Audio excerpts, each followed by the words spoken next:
Ozzie and Harriet, starring the entire Nelson family, Ozzie, Harriet, David, and Ricky.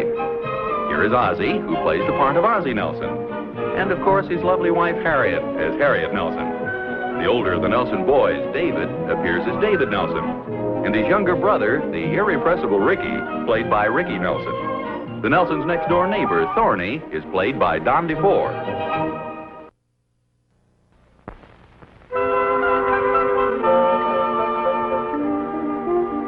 Well, good morning, everybody. I'm sorry I'm so late. Hi, Pop. Hi, Pop. Thought you weren't going to make it. Well, such a beautiful day, I hate to get out of bed.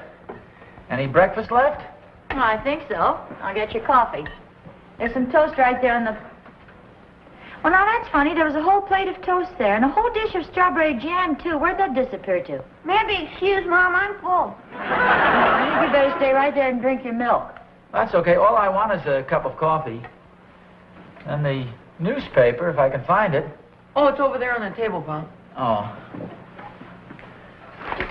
David, for goodness sakes. David, can't you fold the paper up neatly when you finish reading it instead of crumbling it up like this? I haven't even seen it, Pop. Oh, Ricky, then. I haven't seen it either. Well, it didn't get messed this way all by itself. Well, as long as I'm the only one left, I might as well plead guilty, I guess. Harriet, when you finished crumbling this paper, do you know what you did with page 1? Well, that's funny. It was right there. Oh, you didn't miss anything anyway. There was nothing interesting. You don't happen to recall what you did with the sports section, do you? Oh, it's over there under the coffee pot. Here, I'll get it for you. No, that's okay. I've got enough here. Read Pop that article you read to me, Mom. Well, what one was that? You know, the funny one? Oh, yes. What was that? Oh, it was just some silly article about a woman named Mrs. Strudelmeyer. She's divorcing her husband. I can't say I blame her, though. What's the matter? Didn't he tell her his name was Strudelmeyer before she married him? Oh, that's not the reason she's divorcing him. As if you didn't know. It seems that every night when he came home from work, he'd spend all his time playing a tuba. Playing a tuba what, Mom? A tuba, a musical instrument. As if you didn't know. Oh, maybe he didn't, David. You know, those great big horns they have way in the back of the band? Yeah, we saw them in the parade, you know. Oh, yeah, they're neat. I threw popcorn down it and the guy got mad. He didn't get mad. He got red in the face. He got red in the face from blowing the tuba. Oh, yeah? Yeah. Oh, yeah? Yeah. Oh, yeah? Yeah. Oh, will you? What's the matter with you guys lately? You can't even discuss anything without getting into a big argument about it. You guys are both about as unreasonable as this Mrs. Strudelmeyer, whatever her name is. No, dear, Mr. Strudelmeyer. He's the one who played the tuba. Well, yes, I know, but I still say she's the one who's unreasonable. Poor guy can't even play a musical instrument in his own home. Well, read on further down. The only piece he could play was the bass part of the Stars and Stripes Forever. She won't let him play it. She's not only unreasonable, she's unpatriotic besides. Well, it seems to me that he's the one who's unreasonable. She spends the whole day cooking and cleaning, so naturally after dinner she'd like a little conversation. And what does she get? The Stars and Stripes Forever. Not only that, he makes her stand up and salute. Only on the 4th of July. Besides, stop being so prejudiced. Why do you have to stand up for her just because she's a woman? Well, in this particular case, I happen to think she's right. What wife wants her husband spending all his time playing the tuba? He doesn't spend all of his time playing the tuba. Says he plays the tuba for a little while, and then he... Yes? Well, the man's tired. He should go to bed early. Personally, I think she has a legitimate complaint. Well, she doesn't have to take such a drastic step, though, does she? After all, why doesn't she just hide the tuba from her husband? How can you hide a thing like that? It's easier to hide her husband from the tuba. In the first place, it's the silliest thing I ever heard of. Our arguing about two people we don't even know, we've never even met. I'm sorry, I didn't mean to start an argument. I just happened to read it and thought you might be amused by it. Well, I didn't mean an argument. We're not arguing about it, but it's a silly subject even to discuss. Especially at breakfast. Well, whatever it is, let's forget it. Ridiculous things. I agree. It was a silly thing to discuss. Our English teacher says that open discussion is the backbone of our nation. Well, that's true, David, if the subject is something sensible. I mean, just because some idiotic woman won't allow her husband to play a tuba in his own home, that isn't even worthy of discussion.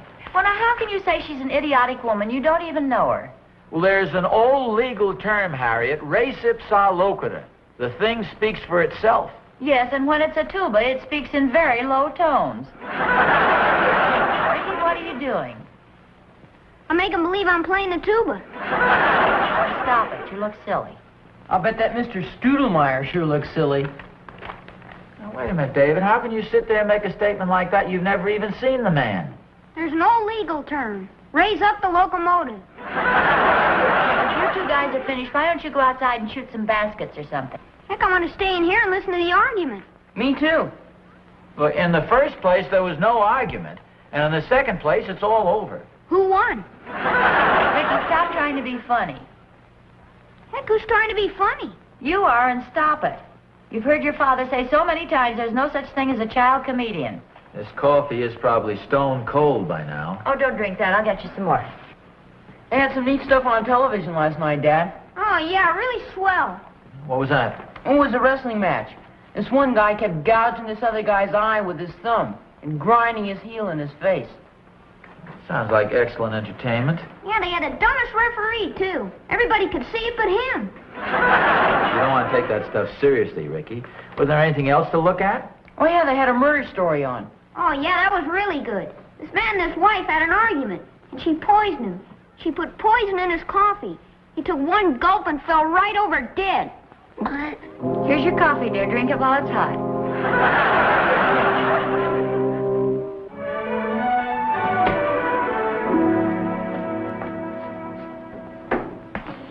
Boy, something sure smells good. Well, thank you. I'm trying out a new recipe. Oh, you must be a mind reader or something. I was just hoping you'd bake one of your delicious apple pies for dinner. It's a chocolate cake. Oh, fine. What's the matter with chocolate cake? Oh, nothing. I love your chocolate cakes. I like them almost as well as your apple pies. You don't have to eat any if you don't want to. I just told you, they're delicious. I love your chocolate cakes.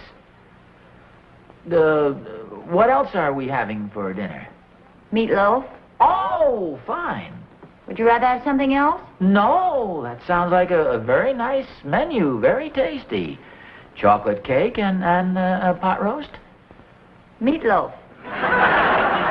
What did I say? Pot roast. No, what else are we having?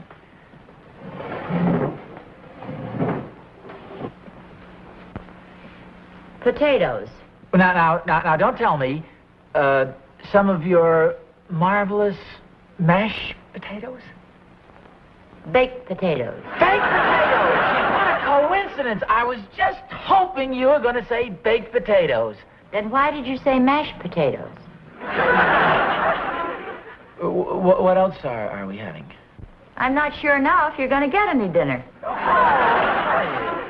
You wouldn't be so cruel as to deprive me of your wonderful cooking? Ah, you're beginning to smile. Those delicious baked potatoes? That's the smile. And that savory meatloaf?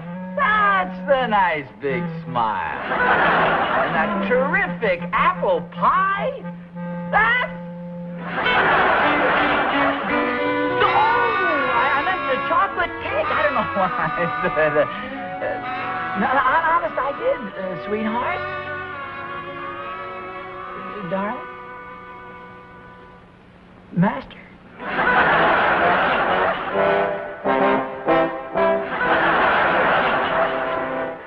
Hi, Mom. Hi, dear. Boy, that cake sure looks good. Well, I just baked it. I hope it tastes good. Oh, David, don't leave your books on the counter. Okay, Mom, just a second. So you're growing up, aren't you, dear? What do you mean? I just noticed these names on your notebook. Elroy Hirsch, Norm Van Brocklin, Bob Waterfield, and Kathy Williams. Who's Kathy Williams? Oh, she's a girl in school. She's very nice, too. She's real pretty. In fact, I think she's about the prettiest girl in school. Well, I'd like to meet her. And so would I. You mean you don't know her? Well, not exactly. But every time she walks past our English class, she smiles at me. That's nice. At least I think it's me. Do you smile back? Heck, every guy in the class smiles back. You mean they all think she's smiling at them? Yeah, everyone except her brother. He thinks we're all crazy. Well, if you think she's so nice, why don't you speak to her? Oh, we have spoken, in a way. Oh? Yeah, the other day in the cafeteria, I happened to be standing behind her in line. And you spoke to her? And she spoke to me. She has a very nice voice. She's a very good speaker. Well, what did she say? She dropped her spoon on my shoe and she said sorry. Wasn't that nice? Oh, yes, very nice. What did you say? I said that's okay. Well, that was your big chance. I know, I tried to think of something clever. Oh, and you couldn't, huh? No, by the time I finally thought of that's okay, I had to walk clear over to the table to say it. But she sounds like a very nice girl. Well, she is. A lot of girls wouldn't have apologized. You think not? Heck, no, some girls are as bad as boys. And why do you say that? Oh, they're kind of bossy. They're always trying to tell you what to do. Like Marchie Peabody. What's the matter with her? She's always trying to boss you around. Oh, and you like the shy type, huh? Oh, all boys do. Well, what about Kathy Williams? Oh, she's not bossy at all. She's just like you, Mom. Like me? Yeah, you know, you're always so nice to Pop. Well, thank you, dear. You never try to boss him around. Well, David, have you been talking to your father? No, ma'am, why? Oh, nothing. Anything the matter, Mom? No, dear, why? She's got a strange look on your face. Well, I just made up my mind about something, David. I'm going to bake a nice big apple pie for dinner.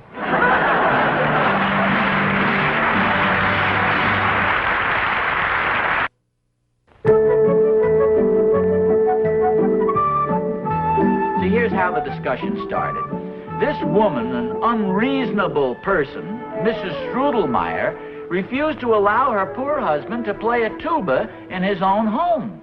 And the amazing part is that Harriet, who was usually very level-headed, sided in with this unreasonable woman simply because, in this case, the woman happened to be the man's wife and of the feminine gender. Sounds a little silly, doesn't it? Well, certainly. The whole thing was pointless and silly, just as I said. That's the reason I went into the kitchen a while ago, and I tried to smooth the thing out with Harriet. My whole attitude was conciliatory and apologetic. I figured I should make the first overtures, and Harriet just completely fluffed me off, got pretty darn salty. Well, it's pretty obvious what your trouble is. You just don't know how to handle women. Oh, Thorny. Oz, you may not realize it, but I'm quite a student of psychology, especially when it deals with the intricacies of the feminine mind. Since when did all this happen? Oz, please, do you want me to help you or don't you? Well, I'd like to hear your opinion. Go ahead. All right. Well, then. Now, the way I've got it figured, you're just a little too easygoing. You gotta be a little more masterful. Women like men to get a little tough with them once in a while. Oh, I don't know, son. Oh, Oz, will you believe me? Listen to me. I know what I'm talking about. You can't veto Mother Nature, and this is the way she's got it planned out. Man is supposed to be the dominating force, the masterful one, the head of the household. And believe me, Oz, this is the way the women like it, too. They don't want to boss their husbands around. They like a strong, forceful man. They're the ones that like to be dominated. Now, listen to me, Oz. You've got to go back into the house and assert your rights. Assert yourself. Show Harriet that you're the boss. And believe me, she'll love you for it. By golly, Thorny, I think you have a point there. Come to think of it, I have been acting like sort of a jellyfish recently. Of course I've got a point, Oz. I think I'll follow your advice. I'll see you later, Thorny.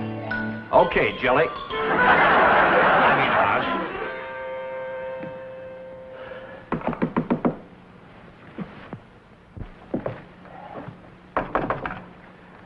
Catherine. Catherine. I'm finished smoking my pipe. Can I come in the house now, dear?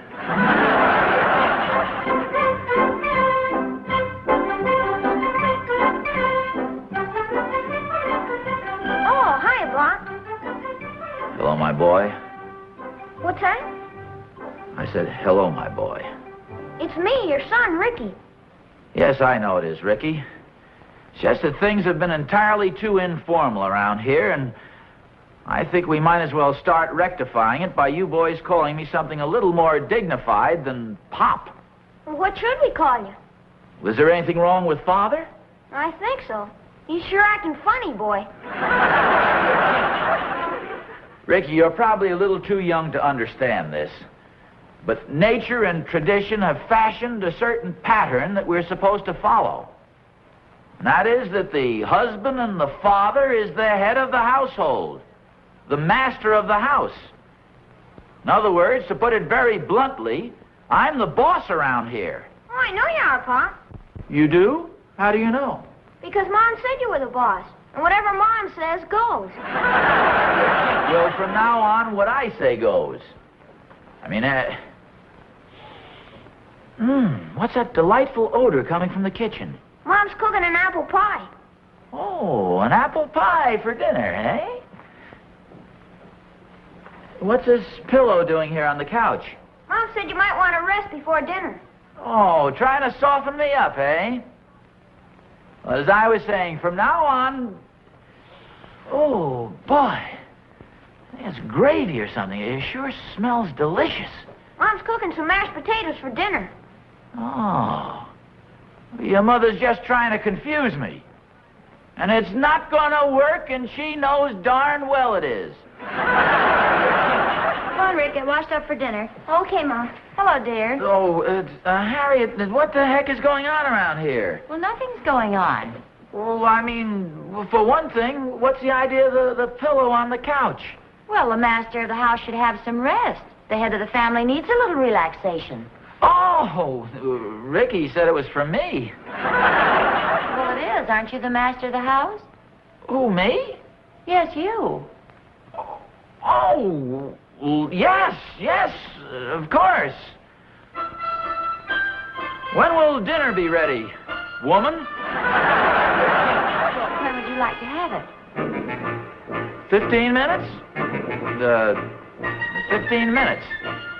All right. We can have it sooner if you like. No, 15 minutes will be just about right.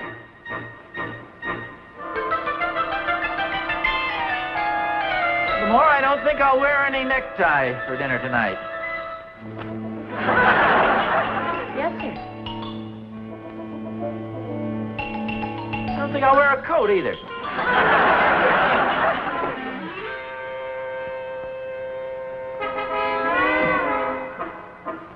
You'll be sitting down. You needn't wear trousers either.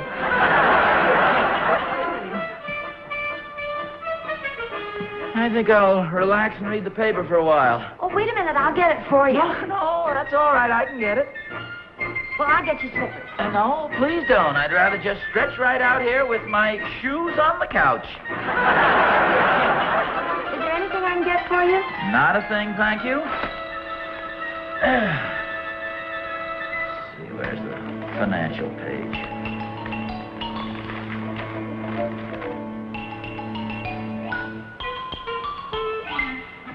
Oh, what's the use? I can't concentrate. Harriet, what the heck is going on around here anyway? Well, nothing's going on. Gee whiz, what's happened to our happy home? Well, aren't you happy now? Well, yes, but... Well, do you want me to help you set the table or something? Oh, no, I can set it. Oh, well, that's okay. I don't want to argue about it. Oh, I'm not arguing. Oh, well, neither am I. I'm just trying to start a normal conversation. Oh, well, have it your way. Well, of course I'll have it my way. That's the way it's supposed to be. The husband and father are supposed to be the head of the household. Well, certainly it's been that way since time began. Sure. Maybe that's what's wrong around here. Well, look, dear, why don't you just lie down and relax, and I'll call you when dinner's ready. Oh, David! I'm sorry it took so long, Ma. Where have you been? Oh, don't you remember you sent me down to the grocery store? Well, that was over an hour ago. What happened? I met Kathy Williams down there. Don't tell me you walked home with her. Oh, heck, I couldn't let a girl carry all those heavy groceries. Well, what all did she have? A loaf of bread. Is that all, for goodness sakes? Oh, it's a jumbo size. I met her, and I think she likes me. Really? Yeah, she said we're going to the movie Saturday. Some love picture. I suggested a Western, but she said no. Oh, she did she? You have to wear a tie, too. Well, sounds very formal. Yeah, she's going to teach me to rumba after the movies. To rumba? It takes two to tango. What's the matter, Mom? Oh, never mind. Keep going. Takes two to tango. She wants me to be a good dancer. In fact, she insists upon it. Wait a minute. I thought you didn't like girls who were bossy. Is she bossy? Well, she certainly sounds like it. Gee, coming from her, you'd never even notice it. You gonna do what she says? Sure, it'll be fun letting her boss me around. Oh, I see. I guess you don't really mind when you like a person.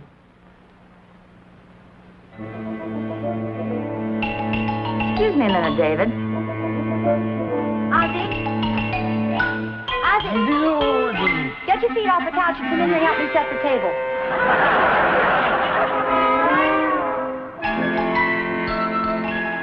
I've been dreaming.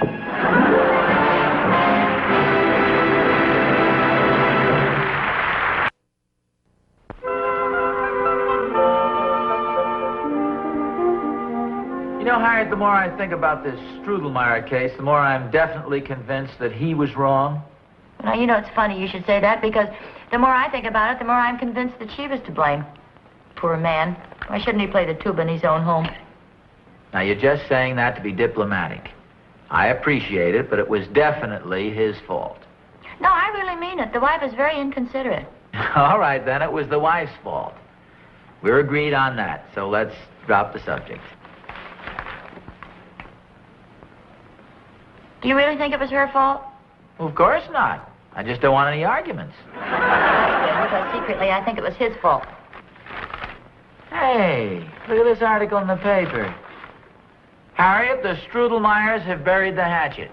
Well, good for them. Who finally gave in? Well, the man, of course. Who else? Is that what it says? Well, not exactly. Well, and how do you know? Well, I'll read it to you. For sale or trade, 1 tuba slightly battered. Phone Rudolph Strudelmeyer.